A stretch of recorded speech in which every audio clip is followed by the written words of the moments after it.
ಪ್ರಯತ್ನ ಬಹಳ ನಡೆದಿತ್ತು ಅಂತ. ಇವನ್ ರಾಮ ಮಂದಿರದ ಹೋರಾಟ ಆಗುವಾಗ್ಲೂ ಕೂಡ ಈ ಹೋರಾಟ ಕೋರ್ಟಿಗೆ ಹೋಗಿದ್ದು ನೆನ್ನೆ ಮೊನ್ನೆ ಅಲ್ಲ, ಅದಕ್ಕೂ ವಿಶೇಷವಾಗಿರುವಂತ ದಾಖಲೆ ಇದೆ. ಆದರೆ ಪ್ರತಿ ಬಾರಿ ಸ್ವಾತಂತ್ರ್ಯ ನಂತರ ಕೋರ್ಟ್ನಲ್ಲಿ ರಾಮ ಮಂದಿರದ ವಿರುದ್ಧದ ಹೋರಾಟವನ್ನ ಯಾರಾದರೂ ಮಾಡಿದ್ರೆ ಅದು ಕಾಂಗ್ರೆಸ್ಸಿಗರೇ ಮಾಡಿರೋದು. ಬಹಳ ವಿಚಿತ್ರವಾಗಿರುವಂತ ಸಂಗತಿ. ನಂಗೆ ತುಂಬಾ ಜನ ಕೇಳ್ತಾರೆ, ಏನ್ ಕೇಳ್ತಾರೆ ಅಂತಂದ್ರೆ, ರಾಮ ಮಂದಿರ ಇದನ್ನ ಹರಿಪ್ರಸಾದರು ಇವತ್ತು ಹೇಳಿದ್ದಾರೆ, ಒಬ್ಬ ಕಾಂಗ್ರೆಸ್ನ ಲೀಡರು. ಕಾಂಗ್ರೆಸ್ನವ್ರು ಹೇಳಿದ್ದಾರೆ, ಆಮ್ ಆದ್ಮಿ ಪಾರ್ಟಿಯವರು ಹೇಳಿದ್ದಾರೆ, ಊರಲ್ಲಿ ಇದ್ದು ಬದ್ದವ್ರು ಎಲ್ಲರೂ ಹೇಳ್ಬಿಟ್ಟಿದ್ದಾರೆ. ಏನ್ ಹೇಳಿದ್ದಾರೆ ಅಂತಂದ್ರೆ, ರಾಮ ಮಂದಿರ ಅನ್ನೋದನ್ನ ಬಿಜೆಪಿಯವರು ಪೊಲಿಟಿಕಲ್ ಪ್ರೋಗ್ರಾಮ್ ಮಾಡ್ತಿದ್ದಾರೆ ಅಂತ. ನಾನು ಬಿಜೆಪಿಯವ್ರ ಬಗ್ಗೆ ತುಂಬಾ ಮಾತನಾಡ್ಲಿಕ್ಕೆ ಹೋಗಲ್ಲ, ಅದನ್ನ ಪೊಲಿಟಿಕಲ್ ಪಾರ್ಟಿಯವರೇ ಮಾತನಾಡ್ಕೊಳ್ತಾರೆ. ಆದ್ರೆ ನನಗಿರೋ ಪ್ರಶ್ನೆ ನಾನು ನಿಮ್ ಮುಂದೆ ಇಡಬೇಕು. ರಾಮ ಮಂದಿರ ಅನ್ನೋದು ಯಾವ ಪೊಲಿಟಿಕಲ್ ಪಾರ್ಟಿಯ ಮ್ಯಾನಿಫೆಸ್ಟೋನಲ್ಲಿತ್ತು? ಬಿಜೆಪಿಯ ಮ್ಯಾನಿಫೆಸ್ಟೋನಲ್ಲಿತ್ತು. ರಾಮ ಮಂದಿರ ನಮ್ಮ ಜೀವನದ ಉಸಿರು ಅಂತ ಹೇಳಿದ ಪೊಲಿಟಿಕಲ್ ಪಾರ್ಟಿ ಯಾವುದು? ಬಿಜೆಪಿ ಹೇಳ್ತು. ರಾಮ ಮಂದಿರಕ್ಕೋಸ್ಕರ ದೇಶದಾದ್ಯಂತ ರಥಯಾತ್ರೆ ಮಾಡಿದ್ಯಾರು? ಅಡ್ವಾಣಿಜಿ, ಬಿಜೆಪಿಯವರು. ಅವ್ರ ಜೊತೆ ಇದ್ದ ಮುರಳಿ ಮನೋಹರ್ ಜೋಶಿ, ಬಿಜೆಪಿಯವರು. ರಾಮ ಮಂದಿರಕ್ಕೋಸ್ಕರ ಇಟ್ಟಿಗೆ ಸಂಗ್ರಹಿಸಿದ್ಯಾರು? VHP, RSS ಮತ್ತು ಭಾಜಪದವರು, ಅಂದ್ರೆ ಬಿಜೆಪಿಯವರು. ರಾಮ ಮಂದಿರಕ್ಕೋಸ್ಕರ ಕೋರ್ಟ್ ನಲ್ಲಿ ಫೈಟ್ ನಡಿಬೇಕಾದಾಗ ಅದಕ್ಕೆ ಬೇಕಾಗಿರುವಂತ ಎಲ್ಲ ದಾಖಲೆಗಳನ್ನ ಒದಗಿಸಿದ್ಯಾರು?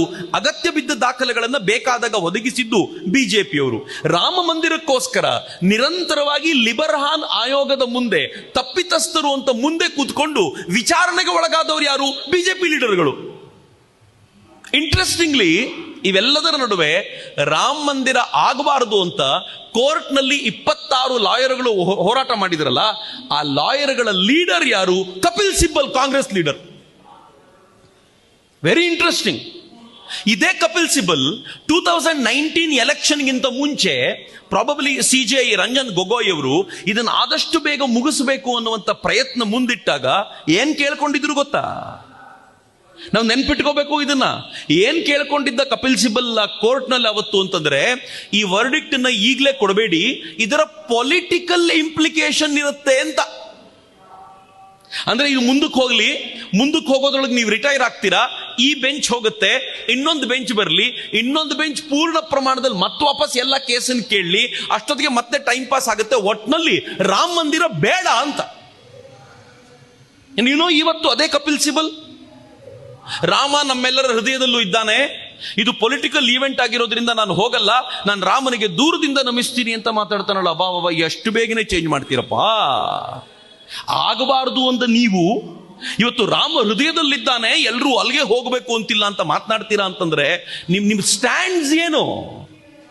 ಬಿಜೆಪಿ ಕ್ರೆಡಿಟ್ ತಗೊಳ್ಬಾರ್ದು ಅಂತ ಹೇಳೋ ಅಂತ ಇವರಿಗೆಲ್ಲ ನನ್ನ ಪ್ರಶ್ನೆ ಒಂದೇ ಒಂದು, ಈ ವಿಚಾರಣೆಯನ್ನ ಅತ್ಯಂತ ವೇಗವಾಗಿ ಮುಗಿಸಿ ಇದರಿಂದ ಬರಬಹುದಾಗಿರುವಂತ ಯಾವ್ದಾದ್ರೂ ಈ ಲಾ ಅಂಡ್ ಆರ್ಡರ್ ಪ್ರಾಬ್ಲಮ್ ಅನ್ನ ಹ್ಯಾಂಡಲ್ ಮಾಡುವ ಜವಾಬ್ದಾರಿ ನಮ್ಮದ್ದು ಅಂತ ಕೋರ್ಟ್ಗೆ ಧೈರ್ಯ ಕೊಟ್ಟಿದ್ ಯಾರು? ಕೇಂದ್ರ ಸರ್ಕಾರ. ಯಾರಾದ್ರೂ ಗಲಾಟೆ ಮಾಡಿದ್ರೆ ನೋಡ್ಕೊಳ್ತೀವಿ, ನಿಮ್ಗೆ ಏನ್ ವರ್ಡಿಕ್ಟ್ ಕೊಡ್ಬೇಕೋ ಕೊಡಿ ಅಂತ. ಇದಕ್ಕೆ ಬೇಕಾಗಿರುವಂತ 1.5 ಲಕ್ಷ ದಸ್ತಾವೇಜುಗಳು ಯಾವುದು ಪರ್ಷಿಯನ್ ಭಾಷೆಯಲ್ಲಿ, ಸಂಸ್ಕೃತದಲ್ಲಿ, ಹಿಂದಿಯಲ್ಲಿ, ಅನ್ಯಾನ್ಯ ಭಾಷೆಗಳಲ್ಲಿದ್ವೋ ಅದನ್ನೆಲ್ಲ 6 ತಿಂಗಳೊಳಗೆ ಯುದ್ಧ ಮಾಡಿದಂತೆ ಮಾಡಿ ಅದನ್ನ ಅನುವಾದ ಇಂಗ್ಲಿಷ್ಗೆ ಮಾಡಿಸಿ ಕೊಟ್ಟಿದ್ ಯಾರು? ಯೋಗಿ ಆದಿತ್ಯನಾಥ್ ತಮ್ಮ ಟೀಮ್ ಮೂಲಕ. ಅಂದ್ರೆ ಈ ವರ್ಡಿಕ್ಟ್ ಬೇಗ ತರಬೇಕು, ಇದು ಇನ್ನು ಮುಂದೆ ನಮ್ಮ ಮ್ಯಾನಿಫೆಸ್ಟೋನಲ್ಲಿ ಇರಬಾರದು ಅಂತ ಡಿಸೈಡ್ ಮಾಡಿದ್ದು ಬಿಜೆಪಿ. ಕ್ರೆಡಿಟ್ ಬಿಜೆಪಿ ತಗೋಬಾರದು ಅಂತಿರಲ್ರಿ. ಬಹಳ ವಿಚಿತ್ರವಾಗಿರುವಂತ ಸಂಗತಿ. ನಾನು ಬಿಜೆಪಿ ಕ್ರೆಡಿಟ್ ಕೊಡಬೇಕು ಅಂತ ನಿಂತಿರೋನಲ್ಲ, ಆದ್ರೆ ನಂಗೆ ಕಾಂಗ್ರೆಸ್ಸಿಗರು ಮಾತನಾಡಬೇಕಾದಾಗ ಅದನ್ನ ಕೆಲವು ಹಿಂದೂಗಳು ಅನುಮೋದಿಸುವಾಗ ಸ್ವಲ್ಪ ತಲೆಗೆ ಏರುತ್ತೆ ನನಗೆ. ಕೆಲವು ಸೆಕ್ಯುಲರ್ ಹಿಂದೂಗಳಿದ್ದಾರೆ, ಇದನ್ನ ಪೊಲಿಟಿಕಲ್ ಈವೆಂಟ್ ಮಾಡಬಾರ್ದು, ನರೇಂದ್ರ ಮೋದಿ ಬರಬಾರ್ದು, ಶಬಾಷ್, ಇದಕ್ಕೋಸ್ಕರ ಎಲ್ಲವನ್ನೂ ಬಿಜೆಪಿ ಹೊರಬೇಕು, ಕೊನೆಗೆ ಅವ್ರು ಬರಬಾರ್ದು ಅಂತಂದ್ರೆ ಮತ್ತು ಆಸ್ ಅ ಪ್ರೈಮ್ ಮಿನಿಸ್ಟರ್ ಬರಬಾರ್ದು ಅಂತ ನೀವು ಹೇಳೋದು ಅಂತಂದ್ರೆ ಎಂತ ದುರಂತಕಾರಿ. ಇದು ಬಹಳ ದುರದೃಷ್ಟಕರ ಸಂಗತಿ ಅಂತ. ಮಿತ್ರ, ಈ ಇಡೀ ಈವೆಂಟ್ ಇದೆಯಲ್ಲ